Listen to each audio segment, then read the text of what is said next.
১৯৯২ সালের ১৬ই মার্চ।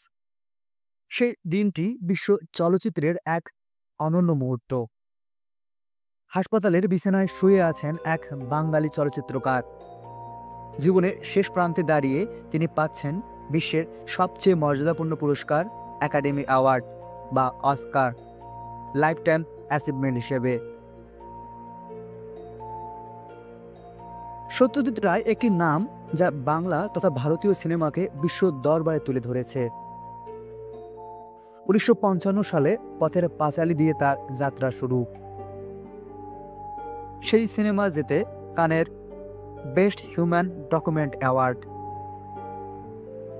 অপরাজিত, অপুর সংসার, চারুলতা, নায়ক, প্রতিটি সিনেমাতেই তিনি দেখিয়েছেন সিনেমা কেবল বিনোদন নয়, এটি মানুষের জীবন, স্বপ্ন ও বেদনার আয়না।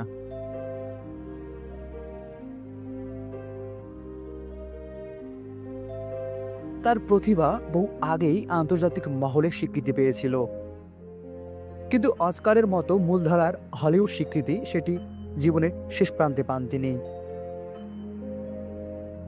১৯৯২ সালের শুরুর দিকে একাডেমি ঘোষণা করে তারা সত্যজিৎকে দিচ্ছে অনারারি অ্যাওয়ার্ড বিশ্ব সিনেমায় অবদানের জন্য।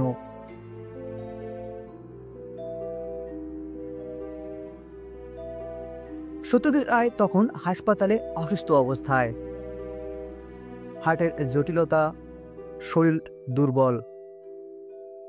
হলিউড থেকে একটি বিশেষ ক্যামেরা উড়ে এলো তার বক্তব্য রেকর্ড করতে। অস্কারের মঞ্চে গ্রেগরি প্র্যাট দাঁড়িয়ে ঘোষণা করলেন, in recognition of his rare mastery of the art of motion picture.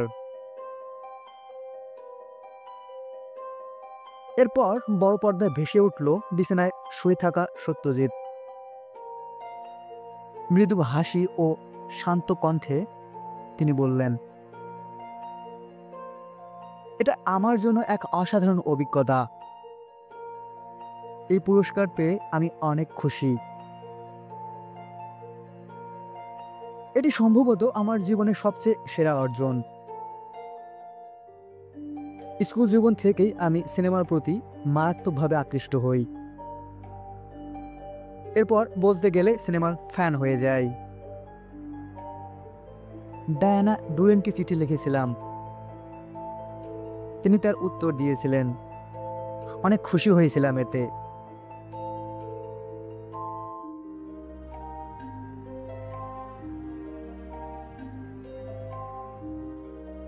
এরপর তিনি তার বেদনার কথাও বলেন। তিনি বলেন, গিন্ডার রজার্সকে চিঠি লিখি, কিন্তু তিনি কোনো রিপ্লাই দেননি। এরপর আর্ট ফর্ম হিসেবে সিনেমাকে ভালোবাসতে থাকি। ডাবল ইন্ডেমনিটি দেখার পর তিনি বিলি ওয়াইল্ডার্সকে 12 পেজের একটি চিঠি লেখেন বলে স্বীকার করেন। সত্যজিৎ বলেন, তিনি কোনো উত্তর পাননি। তিনি বলেন, আমেরিকান সিনেমা আমাকে অনেক কিছু শিখিয়েছে। খুব যত্ন সহকারে এই সিনেমাগুলো দেখতাম সে সময়। এই ফিল্মগুলো একই সাথে বিনোদন ও শিক্ষামূলক বার্তা দিত, যা তিনি খুব পছন্দ করতেন বলে জানান এই কালোজয়ী পরিচালক। শেষে তিনি আমেরিকান সিনেমা এবং মোশন পিকচার্স একাডেমির প্রতি ধন্যবাদ জ্ঞাপন করেন।